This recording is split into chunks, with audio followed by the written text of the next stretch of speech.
Hey, Sarah Drew here, and you are watching my episode of LipRoll with Valerie Morehouse.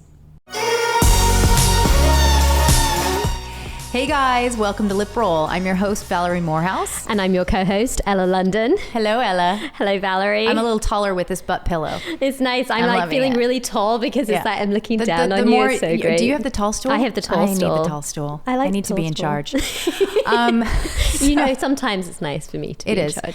Well, maybe we should get to the guest. We should. Yeah. Who do we have today? We have Sarah Drew. Ha ha ha ha. I thought you knew. I do know, but it's nice to ask you. I'm in that kind of mood today. So Grey's Anatomy, that's what she's biggest for, right? Yes, biggest known for. Yeah. And it's been a minute since we've seen her, so I'm very excited. Yes, it's great. I remember when we got the call and I was like, oh my gosh, it's Sarah Drew. And because I love the show, I've been a huge fan for many years. And it's like every season is like, they're going to keep going. And you get to the finale and you're like, yes, they're going to keep going. Yeah. And she had come on, if my memory serves me, because she needed to sing a song on the show. Yes. It was like a very intimate moment in a hospital room, what I remember. So she had to get through this song and she was very nervous. So it was really fun to train her for the first time, but it's been a while. It has been a while and it'd be great to see her. I'm excited to talk to her and see what she has to say. Yeah, I think she's arriving in like 1 minute. Oh, so we need to wrap this up. All right. So thank you to everyone that subscribed on Apple Podcast and Spotify. Yes, we keep a track of the numbers. Like we're like, ooh, look, there's one more. And Love there's 10 more. Everyone counts. It makes us happy. So, we're also on yes, YouTube. So for our listeners that don't know, we're on YouTube. Am I missing anything? I don't think so, but like, hi, YouTube. I can't see. They're not pointing. Oh, hi, YouTube.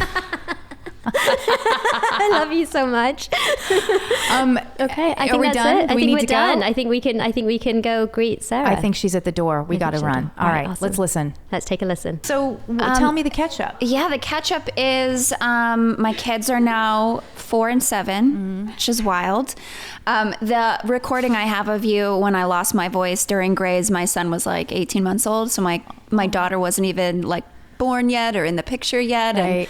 And anyway, it's always fun to go back and listen to that. Yeah, because the last time I knew you had one. Yes, I know. It's been a while. It's good having two, though, isn't it? It is. They're really out. great. They're just fun and also crazy and a lot of energy. Did you freak out on the second? Because my girlfriend had one. She was actually very upset with me because I didn't tell her how difficult 2 was going to be. Oh. She said, you didn't warn me. This is like having 1 was easy. This was like having 4 kids. You know, a lot of people say going from 1 to 2 is crazy. And then after that, it's like, you might as well have 9. Yeah. Like, it's just, they've completely outnumbered you. Yes. I know. Exactly. So I stopped. Well, I had 2 at the same time. Right. So I didn't know any different. And how old are they now? They're 10 and a half. Oh my gosh. It's just I so know. crazy. They're like little men. Little men. Yeah. And they're so tall and you know, it's you're at a good age though too. Oh, it's so much fun. And they're all doing, you know,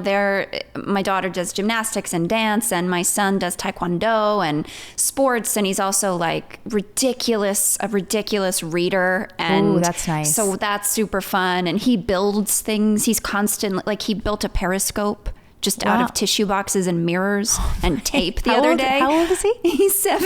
Oh but he'll like choose to go an engineer. find He's a gonna be an science engineer. book, Yeah. look something up, and then build it. Like that's what his choice for like a rainy Saturday afternoon well, maybe is. he'll be an engineer. Yeah, I know. Who knows? It's not a bad job. Yeah. I keep pushing Devin, my one son, into finance because he's like he's like Rain Man with math.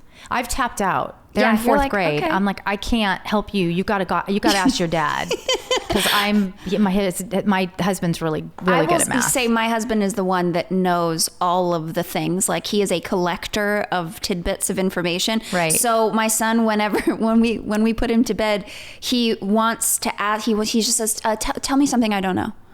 Or then he'll ask me a question about something you think I don't know, and let me see if I can answer it. It's just crazy. Well, I forget, you know, I'm sure you remember, but I trained your husband for a short time. How is his voice, by the way? It's doing great. Yeah. He has not had a problem since working with you. Does he do the warm-ups, or is he kind of like in a good place now? You know what? He harps on me to do the warm-ups all the time. Yeah. Well, you can sing, so you want to definitely explore that. Yeah. Is he still at he was at UCLA? UCLA, but now he is at Occidental. Actually, he's teaching there, and it's awesome because it's now a 6-minute commute instead of an hour and a half. And he probably doesn't have a 200 pupil class, right? Yeah, he's got a really intimate, 30 or 35, I think, is the most. So that's probably sweet. why his voice is better too, because he's got this intimate setting. He's not screaming and feeling like he has to be heard over all those people. UCLA is overwhelming to me. It's super overwhelming. Yeah, Chapman was my speed where I went. Yeah. I'm like a little boutique-y, a little smaller. Yeah, totally. Well, you'll have to tell him I said hello. I'm so will. glad. Peter, I will. right? Yes, yeah, Peter. Okay, yeah. I know it's been like maybe 6 years. It's been a long time. Well, welcome to LipRoll. I'm your host, Thanks. Valerie Morehouse, and today we've got Sarah Drew. So welcome, Sarah. Thanks. I'm happy to be here. Yeah, so we were just chatting off air for a little bit about how I know you and how we met, and it's been at least 5.5 years. You've had another child since I trained you, and we met because you needed to. Your husband came first, or you came? I can't remember. My husband came first because he had right? been having like chronic loss of voice, and he's a professor. Right. And I don't actually remember who recommended you to him, but somebody did. I don't know how it all happened. But he started training with you, and then would come home and bring what he was learning home and be like, I really need you to not like sit down in the back of your throat while we talk at dinner. Like, I need you to have energy and support because That's that hilarious. helps me have energy and support. I'm Right, like, right. okay, Yeah. let's have dinner and talk. But then I lost my voice working on Grey's, and I went to you and you helped me through it. And then I trained with you for a little while. Yeah, I think for our listeners that know you and listeners that might not know you, so you're best known for Grey's Anatomy, which has been on the air forever. Yeah, 15 right? years. 15 years. Yeah. That's amazing, and it's still going. Still going. I remember you had to sing on an episode. I think it was like did.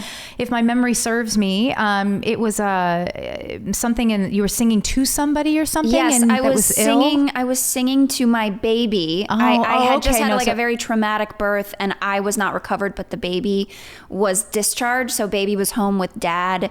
It was a lullaby, right? It was a lullaby. Yeah. I was singing. What is it?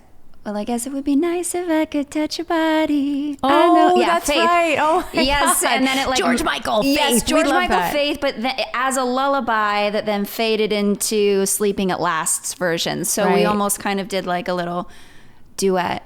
Now, you've been really busy as an actor, I know, between the last time we spoke, but are you still singing, or you just do it for fun? I do it. I do it at church. I sing up front, lead worship often. I have a group of friends that have this music collective called the Reindeer Tribe, and every Christmas we get together for 3 days and record an entire Christmas album.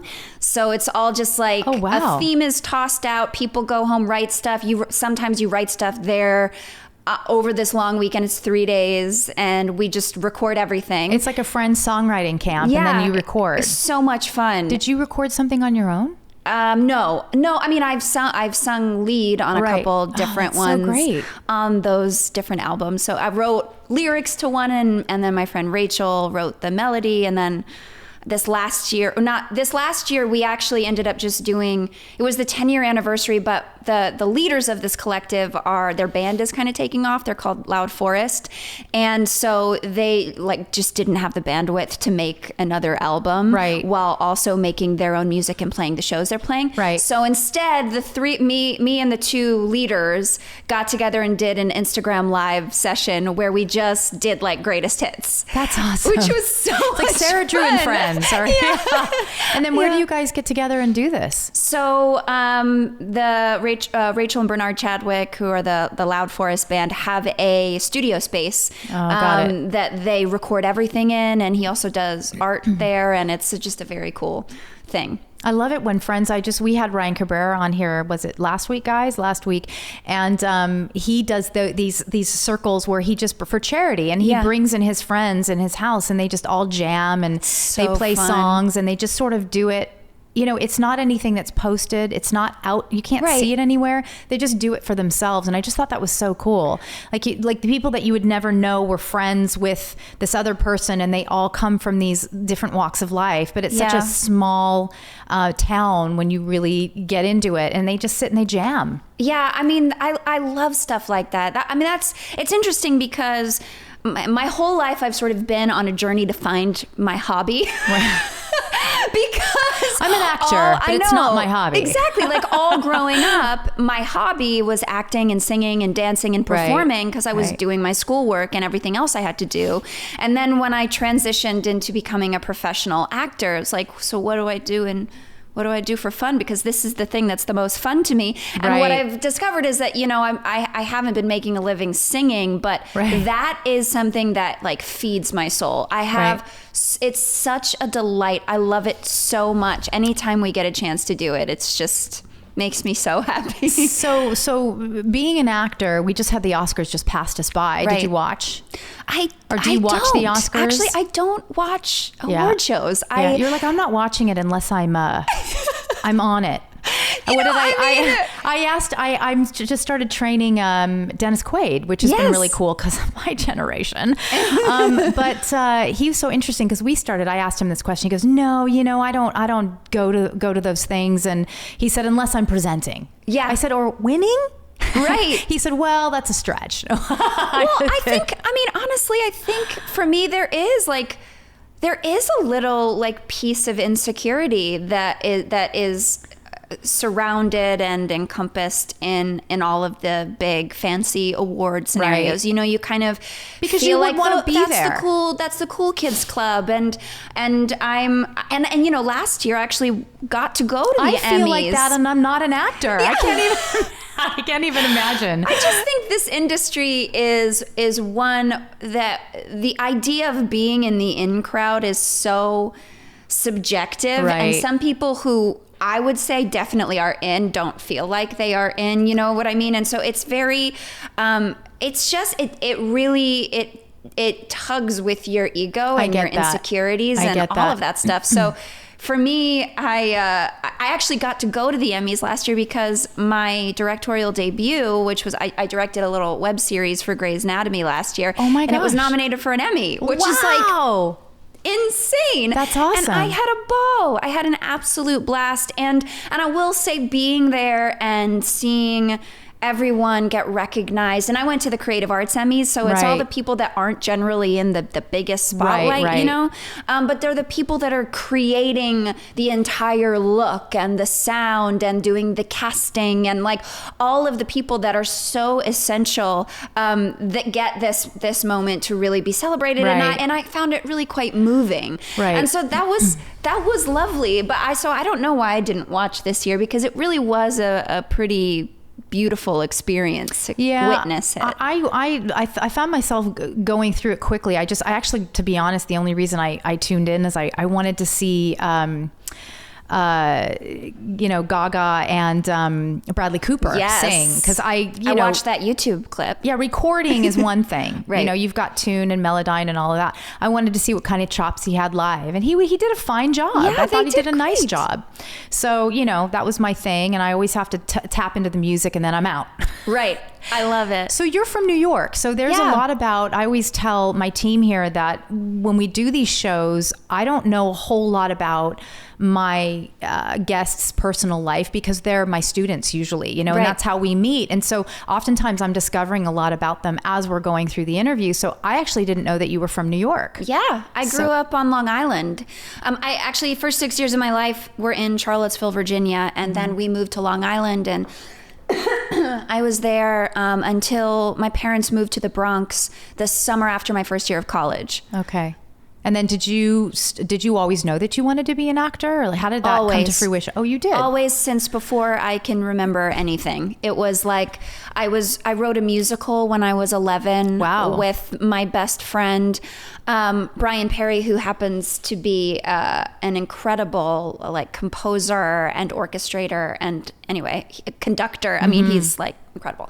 But anyway, I was performing. I was always writing songs and making my parents buy tickets to the show, which would be me standing on the coffee table and singing. My first, I don't really have a very real memory of it. I think it's more that it's a memory of other people remembering, but was playing, I think, Flopsy in Peter Rabbit when I was 4 or 5 in preschool. So it was just something that you knew from a very early age. Yes. My parents actually say that when I graduated from kindergarten, we all had this big presentation, and I was like up and embracing the audience, and I was like, A is for apple, while all the other kids were like, right. And looking very awkward. Yeah, my parents looked at each other and they were like, oh, I think maybe this is the thing. Yeah.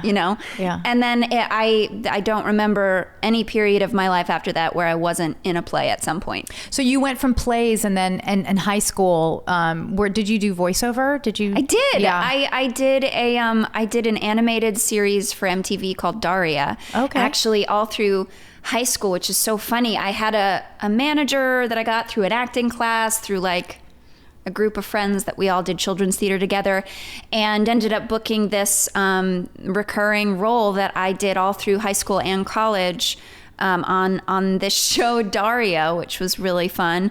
And I haven't booked anything since then, which is hilarious. Like, I've gone out for other animated shows and things like that, and I'm not in that crowd for some reason. But yeah, that was my first like stepping my toe into professional acting. Well, we always land where we're supposed to be. Exactly. And you don't, as an artist, you don't know where that's going to take you.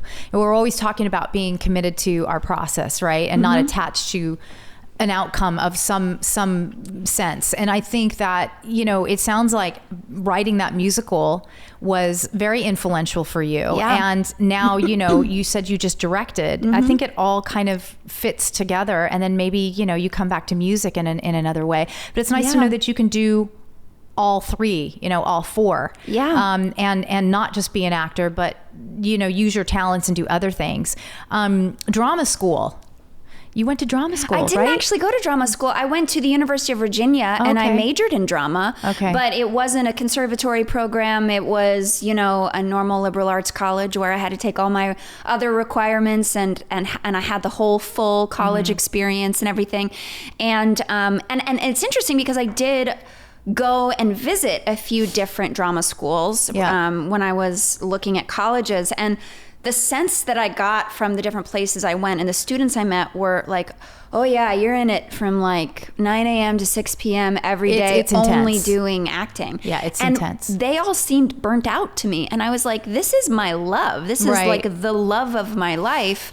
I don't want to get burnt out by it before I even walk out into the potential professional world of it. Right. And I just really wanted to have a full rounded college experience. Right. I just thought that would be valuable in my life. I think that's smart. You just have to kind of know who you are as a person. Yeah. So moving on from that, Sarah, TV or theater, what's the difference for you and what do you love more? They're so different. It's funny, I haven't done a play in about 10 years, but I have done these little 1 week long radio plays with LA Theater Works that I love. You just like rehearse and then you perform in front of a live audience 5 times. There's something very exciting, right? Performing. So exciting. Yeah. I just played Lucille Ball in Oh, you're perfect for Lucille Ball. This weekend on Saturday I did. So is that why the hair is red now? Because I've seen you with so many different colors of hair. It's been red for a while. It's been red really since the beginning of my time on Grey's. Is that your natural color? No. Oh, no, I'm looks like I'm your brunette. Natural color. Because I met you as a brunette. I don't think so, because No? I think you met me after I'd already been on the show, and I became a redhead my second year on the show. Oh, you did? Oh, well, my memory, it doesn't mean much. But it was like a different shade. It's blonder right now. It's Yeah, more it's strawberry. It was pretty. much like richer, redder It's before. a very Connie Britton. That's Yes. her color. If you Yes. see her in person, she's always got that like strawberry blonde. Yeah, totally. We were talking, one of the first interviews that we did on LipRoll, we had Tom Ellis from Lucifer on, and we were talking a lot about this, about him, being a musician and playing these instruments and then going to, school for drama and just the difference between his acting career and being an actor doing it live. But it is very different. There's something very exciting about being on stage live. Well, yeah. And the other thing is that you have, when you're doing television or film, you're shooting completely out of order. You sometimes are in front of a green screen. You're sometimes acting with a mark instead of a human, because of the way some shot has to happen and it's too tight a space to get your acting partner in, or, you don't have the music. You don't have everything swelling to create the narrative. Right. And you don't have an audience that you are capturing. Right. And it's a little bit more sterile. I want to say sterile, but it's more antiseptic. Maybe it's not as organic. Maybe we'll say that. You can still find. I absolutely believe you can still find the organic truth in those moments on set for sure. Like, there's no question. But there is something that just heightens when you're in front of an audience and you're listening to them, and when you know, when they're laughing, or when you can literally, you've said something and a ball, you know, the ground has opened up and then you could hear a pin drop and you're like, we're all in this moment together. You know, it's just so moving and invigorating and alive that you don't get the chance to have that. Right. It is very different. It's a very different way to create. I mean, you've starred in multiple TV shows, though. So since then, you have done Supernatural, right? Cold Case. Tell me if I'm missing any. Law and Order, SUV, and Private Practice. Is that right? Yes. There are, and that Mad Men and Glee. I did a four episode arc on Mad Men, which was really fun. My husband and I saw you on Mad Men. Yeah. I remember now. God, that show was so good. It was so good. Yeah, so good. And that must have been amazing. How was that? So fun. I mean, it's just also just so fun to like be in that era, and the writing was so good. The writing was fantastic. It was really fun. It was really, really fun. Yeah. And what was that? Mad Men, was that Stars or AMC? AMC. That was AMC. That was like AMC's first real. And then they exploded. Scripted. Yeah, I remember they exploded. Yeah, that was such a good show. What have you loved the most? You know, in the recent years, I've gotten to headline some show. Like I played Cagney and Lacey in a pilot last year that didn't get picked up, and I'm about to go shoot the title character in a new pilot today. I'm leaving today for it, and I will say there is something really exhilarating about getting to be in a leadership position, right? Getting to be the person that is instrumental in setting the tone for the rest of the community. I don't take that responsibility lightly. I think it's like a great gift and you like being first on the call sheet. Well, but I would too. You know, yes. I mean, obviously, yes, but there's something that comes with it. Yeah. That allows me to stretch. Like, the reason that I loved directing was because I also got to like step into this leadership position. I was a leader like all through high school, all through college. Like that was something that I was always stepping into that role. And then in my career so far, I've mostly like the two shows I've been series regular on, Everwood and Grey's Anatomy, I stepped in after it was already going, and I've always been one of those people that it becomes a support to everything that's happening. But to get to be somewhere from the beginning to set the tone for not only just like kindness on set, but that's preparedness, so important, isn't it? Like all of that stuff. I'm really excited about this thing coming up, and I had a blast collaborating. That's the other thing is like, when you get to be in that position, you're really collaborating with the people that are writing and the director and the producers, and just everybody's working together in this lovely organic way. It's I love cool. that you talked about setting the tone, because you know, I've been on a fair amount of sets in my life, just as a performer, but as a vocal coach in different capacities, and every set has a different tone. And I have been on some pretty great sets where, you know, the one that comes to mind is Lucifer with Tom. The kindest people, everybody is so respectful of one another. Good. It was such a good vibe. And I've been on some other sets that were a nightmare. In fact, one of them, a show that I did, I wouldn't go back. I just said to my clients, hey, I love you, but I'm not going. No, we'll come to the house, or you can, if I had to be in another location, come to the studio. But I'm not going to be on set. I just don't like the vibe there. It was just a very unsupportive vibe, and everybody, and it was like the cancer from the top trickling down. And so, you know, when you are in a position where you can choose, that's kind of nice, isn't it? It's so great. It's so great. You just get to, I got to produce my first film, which is what made me want to direct, actually 2 summers ago. And then that movie came out this past fall. And that was really my first opportunity to take on that role. So I was starring in it, but I was also producing it, and I like wrote welcome letters to every single actor and put like little charms, and just to be like, I see you and I appreciate that you are here. Because that's the other thing about like being on a television series. If you've been on one for a while, there are guest actors that come who are like, this is the biggest thing that's ever happened for them. So to really remember that was my experience for a long time, visiting sets as a guest actor, knowing my stuff, being ready to work, like knowing how different it was to be welcomed with open arms versus like, oh, who are you? Okay, whatever. That's so, it really is so important, because I know guys I've told the story one time. I think they said I could tell stories 3 times max, but I'm bringing it up because I did Nashville, the TV show Nashville for 6 years. And there was a moment that I got to play Connie Britton's vocal coach. I had my SAG card. It was like only, 12 lines. It was not a big deal.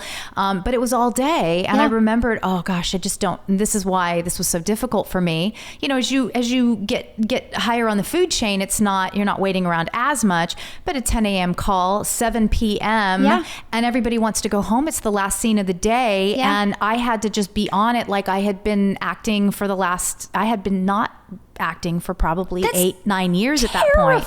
And I'm across Connie Britton. I'm like, are you kidding me? Right. They were like, we got to get this in 2 takes, so we got to hurry up.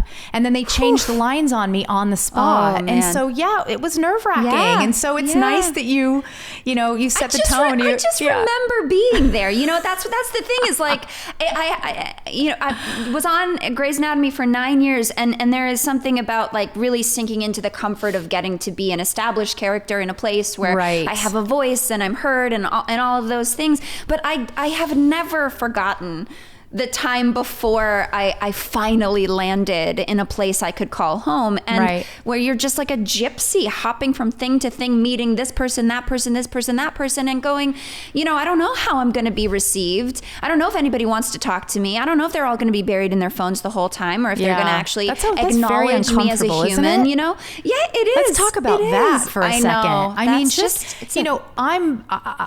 we talk about this ad nauseum, but you'll hear us talk a lot on the show about Instagram with clients. And I'm not going to go down the path, but just, electronics in general and not growing up with them. I didn't have a cell phone till I was almost 30. I'm going to say, oh my God. But, I didn't have that. And so when you do walk around and you see that, it's very uncomfortable when people are on their phones and they're not even acknowledging you and they don't know how to call you back anymore. Text is easier. We've lost that humanity. And when you're on a set, it is very uncomfortable for people and the listeners who've never been in that scenario, but they have been in a scenario where they walk into a situation that's new and nobody's connecting on any level. So that's got to be very uncomfortable.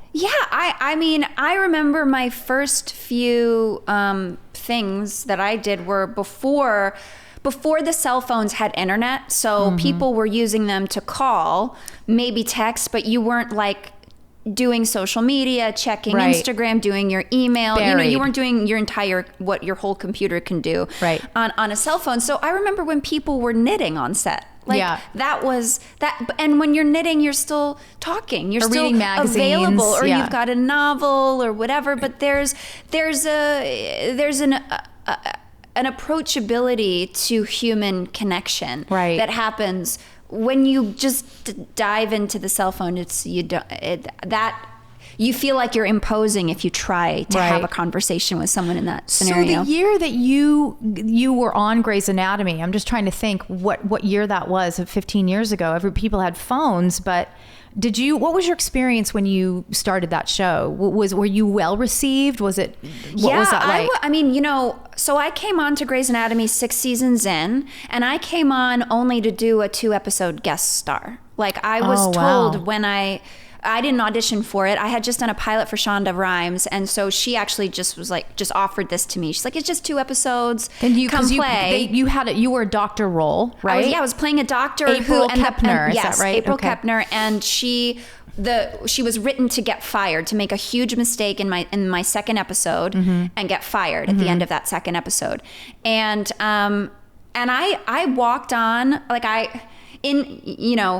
after I did those 2 episodes, I went off and I did Mad Men, and then I did an episode of Glee. I just went about my life as if I'm just dipping my toe in for a second. I had no hope of it becoming anything beyond those 2 episodes, because I was told with total certainty that it was just going to be those 2. We're firing you. Yeah, that was the plan for the character. Right. And then there were 3 other actors who were brought on at the same time with me. The 4 of us were brought in a group, and they were all on this could turn into a series regular track. So I was the only one that was like definitely not going to come back. I'm going home. Yeah, but they all were. That was the contract that they signed. It was like, this is recurring, and it could potentially turn into a series regular. And mine was like, no, you're going to be done after 2. And then the morning after the episode where I got fired, which ended up being a very cool episode that was focused a lot on my character, even though it was just this brand new thing, because you're trying to figure out like whose fault it was that this mother of this 5-year-old died. And you finally discover that it was my fault, and you see the whole scenario play through everybody's different perspective. It was a very interesting episode. But that morning after, I got a call from my agent saying they're going to bring you back and it might turn into a series regular. And I was like, what? And then for the rest of that season, it was like I was auditioning every episode, because it's like, okay, what about next episode? Wait, you had to re-audition? No, but it felt like I was auditioning. Gotcha. It felt like I was in an energy. That's a lot of pressure. Yeah, it felt like I was in. Here are your sides. Come back tomorrow. Exactly. Damn it. Exactly. Nothing was certain at all. Yeah. They were just like, all right, you'll do these next 2, and then we'll see how it goes. So they offered you a contract then? I did not get a contract until June after season 6. Wow. And then they were like, we're picking you up to series regular. I signed paperwork to give them the option to pick me up before that date. That had to feel good though. But yeah, of course. But that is just the nature of this industry. And I've just, gone through pilot season, and my first real pilot season since leaving Grey's. I did do a pilot last season, but I was booked on that literally 48 hours after being the news breaking that I was leaving Grey's, so that it didn't feel like doing a pilot season. Right. So this is the first time I've done it, and what is absolutely certain in this industry is that nothing is certain. Right. That is the only. I think that's life, though, in general, isn't it? It's like you are on the waves. You are getting emotional whiplash all the time. Something that everybody thinks is going to go doesn't go. Yeah. You just have to do your work. Something you said before, you have to show up with a whole heart and delight in the task you've been given in this exact moment. Right. And that's the only way that I can emotionally survive. And then how many years later? You've been on the show, tell me again. I was on for 9 years. 9 years. Then the end of season 14 was when I left. And that must have had a huge impact on your career. Yeah. I mean the show? Yeah. Oh my gosh. Yes. I mean, I all of a sudden now have a giant platform and fan base, and we, were able to save a lot of money so that I didn't have to feel pressure to immediately just take whatever next. Whatever came. Yeah. So financial security, I got to have both my babies while I was on the show in a totally supportive environment where that's like the jackpot, isn't it? Amazing. When you're a mom, just being able to go to work and have a job that supports you being a parent. Yeah. Because you really are, no matter what you're doing, if you're a mother and you're working, especially when they're small, you got to be there, and then you're expected to be there, so I just think that we're in a climate that's better for that, more conducive for that. And if you can do that and have your career, it's sort of like you've hit the jackpot, really. I agree. Finding that balance. I can't. I mean, it was the most perfect scenario, also because it was a big ensemble show, so there were episodes where I was heavy and episodes where I was light, and so being able to actually really see my kids and really be very present in their lives, have them breastfeed, like pregnancy, work while pregnant, like all of those things that I would say 10 years ago women were written off and fired for getting just pregnant. Get you a bigger lab coat, right? Yeah, exactly. Like lots and of shoot files. you from this way up. Exactly. Yes. So for our listeners that don't know, what is pilot season? So pilot season is kind of like 2 months-ish, around the end of January through mid-March-ish. Most pilots shoot in March at some point. And basically, it is the opportunity for all of the networks to present, to shoot one episode of what their series would be. Right. So a whole bunch are made, and only a few are then picked up by the networks. Only a few survive. Only a few survive. So it's an interesting time because you're auditioning for a lot of stuff, but then you're also sort of rolling the dice. You know, if you go down this road to really pursue this pilot, if there's another one that's potentially there too, you're rolling the dice about which one do you think is going to get picked up. And at the end of the day, you kind of just have to go after what I think resonates with you the most. But I guess sort of your intuition as well. Yeah. I have my husband and I know a lot of writers, and they'll work for a year on something and it won't get picked up, and now it's oh my God, it's this gut wrenching to watch that. Yeah. And then something gets picked up and they make the pilot, but that doesn't go. It's just constant juggling back and forth. Yeah. So when you prepare for pilot season, what does that look like? I mean, really, it is crazy pants, and at least that's how it felt for me. I really just had to do the next task in front of me. As soon as I got material for anything, even if I didn't have an appointment, I started learning the material, because there were also times when, there was this one day where I had 2 giant lead role auditions, producer sessions, and then found out at 4 p.m. the night before that I was going to have another one that was right before those other 2. And it was 10 pages of material, including a giant breakdown scene and a huge speech. And I had to learn all of that. And in fact, in 2 of the different auditions, I had a similar line about, I know you must think I'm crazy, but it was slightly different. I couldn't remember the character names of any of them. Right. It was so wild. And so I how you prepare for it is you sort of galvanize yourself, knowing that you are going to be working very, very hard. You're going to be cramming a lot of information into your brain. You're going to have to, as soon as you get the material, learn it really quickly, because you never know what else is going to come up. You can't plan anything during pilot season. You can't make a plan to go out of town for 2 days or have lunch with someone, because you will probably cancel. We've experienced that here on LipRoll, trying to book guests. Yeah, I'm sure. Actually has had one of my artists, he's an actor and singer, and he just booked a huge life-altering, it's just going to be great. But same idea. He's like, I just can't tell you. It's pilot season. Yeah, pilot season is one of those times where you're just I'm missing, this pilot that I just booked that I'm going to go do, I'm missing a family reunion in Florida that is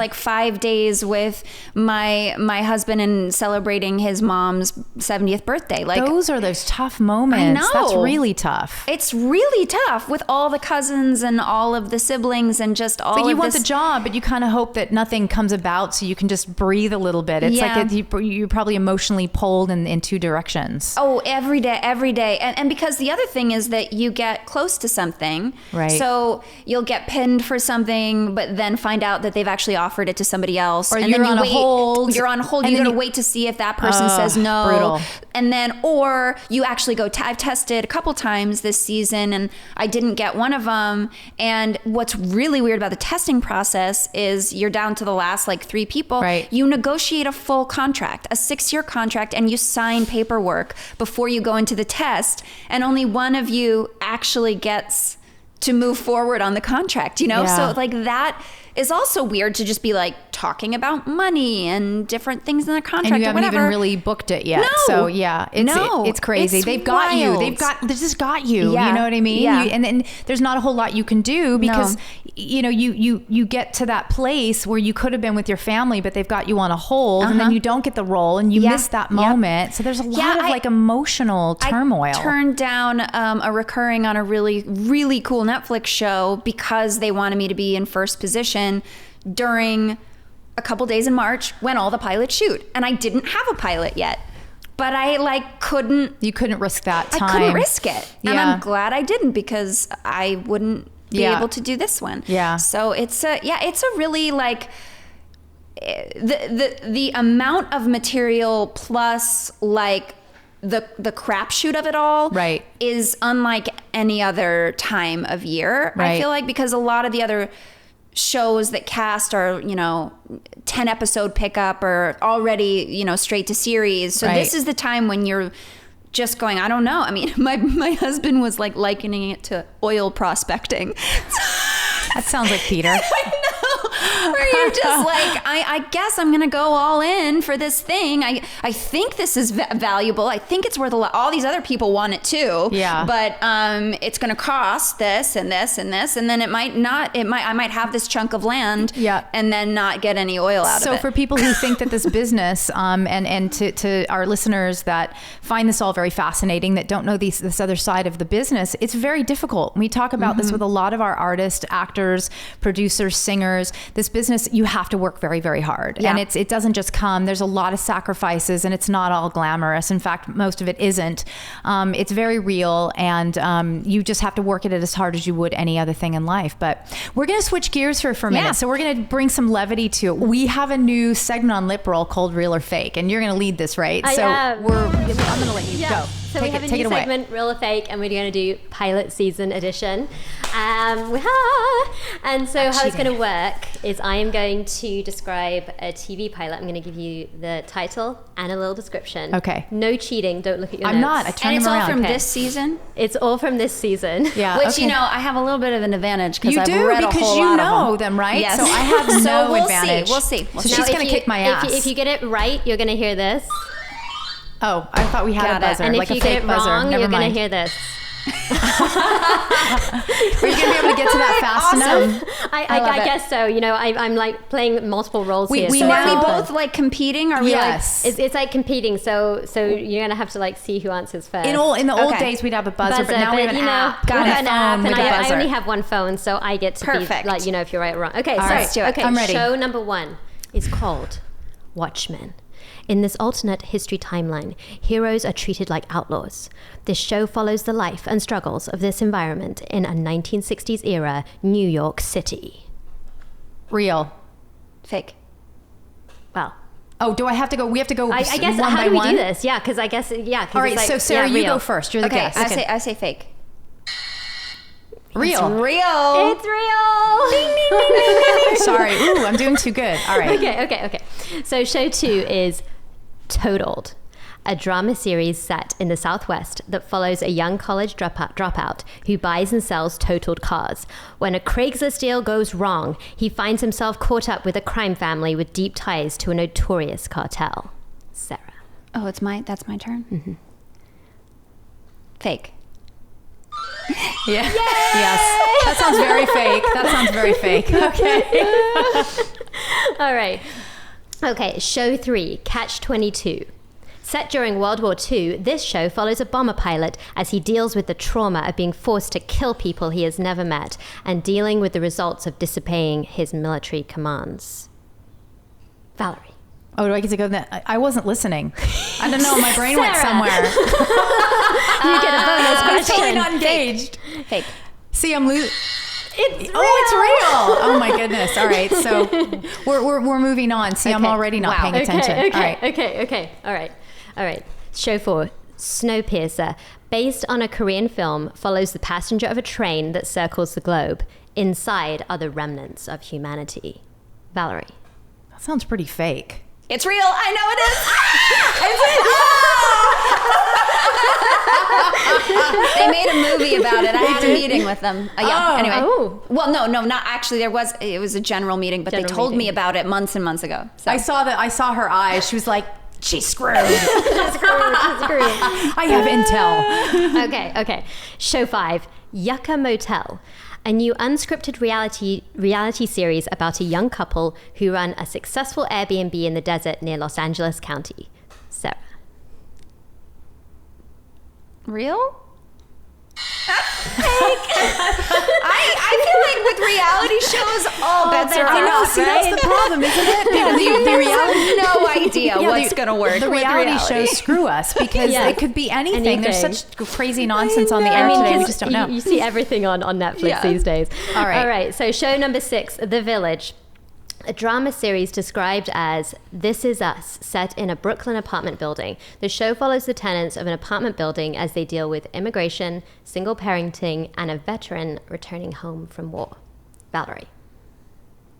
That sounds kind of real to me. I know one of the writers on it. Oh, yay! We both got it. Maybe you should just parent at my school.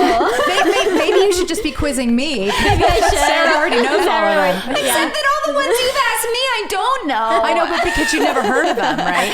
So here's the goal. If you haven't know. heard of them, then they must be fake because you've probably read all of them because anyway. she's like, I just there's some that I haven't heard of because there was no role that was right for me in it, so I wouldn't have heard about it. You wouldn't have known, yeah. Yeah, it's like, all right. I'm going to have to dye my hair pink to have that role. Well, what's our next one?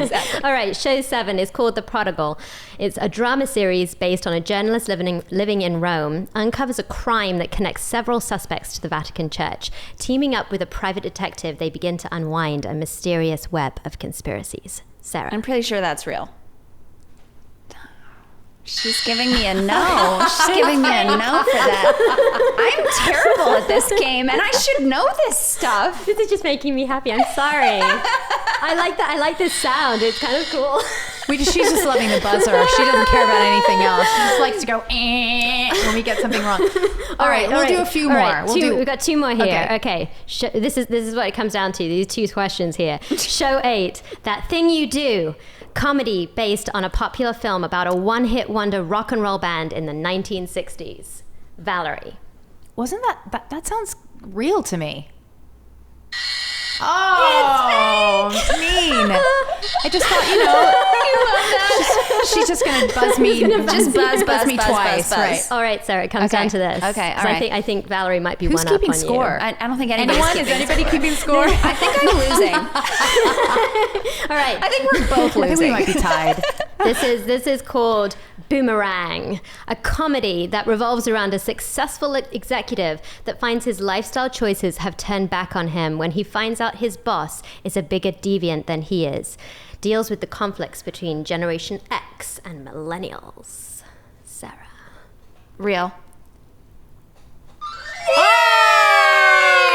Oh, we have a winner. We have a winner. Sounded a little bit familiar. I think I had seen it on a breakdown. I think Sarah got me. She stumped me. She stumped you. But I don't know any of them, so I'm just going off of the absurdity of the title or the absurdity of the description. Yeah. But like you said, the reality, you never know with reality shows. Yeah. So you never know. Well, all right, that was fun. Yeah, I love it. Congratulations, Sarah. We got through our new segment. All right, Ella, be gone with you. Gone. So balancing time and work, we talked a little bit about that before. So how do you balance it? I mean, it's such a difficult question to answer because I think we're all striving for that, but being a mother and being, working and all the stuff we talked about pilot season, how do you do that? As soon as somebody has the answer to that, I would really love to talk to them. Right. The thing that's so weird about this particular industry is, especially this pilot season, like I had weeks that were crammed and then weeks where I read one script and had one audition, so it's like it is the influx of material and then absolutely nothing happening is a constant. And now both my kids are in school, so I have a lot of time. These last few months I've had a lot of time on my hands, and so it's hard, but I think what I choose to prioritize is time with my kids, time with my husband, like date night with my husband, and little like sweet dates with each of my kids. And you make that time matter. Yes, I know. It's with really mine, important. You kind of have to, and you have to realize that also. During these last couple months, I've been home for every dinner and bedtime, almost every dinner, bedtime, every breakfast. Whereas like when I was working on Grey's, there were 3 nights out of the week that I missed bedtime, or 2 mornings out of the week where I was at work before breakfast, So they got me a lot more during these last few months, but now I'm about to go out of town and be gone for like 3.5 weeks, and they're not going to see me at all for 3.5 weeks. That's so hard. So we're going to FaceTime a lot. I made a... Thank God for FaceTime, right? Thank God. Yeah, I know. We made, I made a point to take each of my kids on a little date before I left, to do a nice like family outing yesterday, even though it all happened so fast. So you just like, again, I guess the mantra or the main theme is you really just have to take one step at a time. Right. You just have to go this day. I have this insanity, so I won't see them, but I will get to have my like sweet time with them 3 days down the road. Right. And so I'm not going to feel guilty about my work.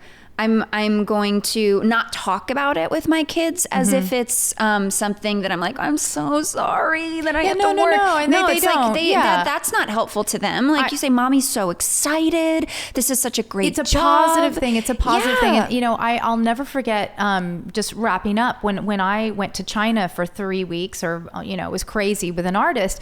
My kids were 2.5. Yeah. Wow. And I was heartbroken. It was so hard. And my husband said they have the attention span of a hummingbird. Yeah. They're not. And I came home 3 weeks later and greeted me at the door, and they gave me hugs and kisses, and it was awesome. Fine. And then they went back outside to play. Yeah, I'm like, exactly. all that agony, for nothing. So how long, Grey's is still on, right? Mm-hmm. It's just going to keep going. I have no idea. I mean, I'm not there anymore. So I know that this last week they did like crossover into becoming the longest running medical show in history. Amazing. So that was a big milestone for them. 15 year, like season 15 is a big milestone for them.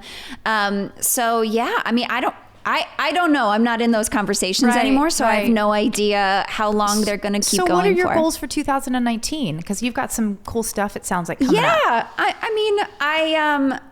I hope that this show gets picked up and that it becomes something really nourishing and wonderful, where I really get to kind of step into a place where I can use my gifts and where I can also stay connected to my family. Right. I'm interested in continuing to learn more about producing and directing. Right. It feels like you're going in that direction. Yeah. So I think it'll be really, really great.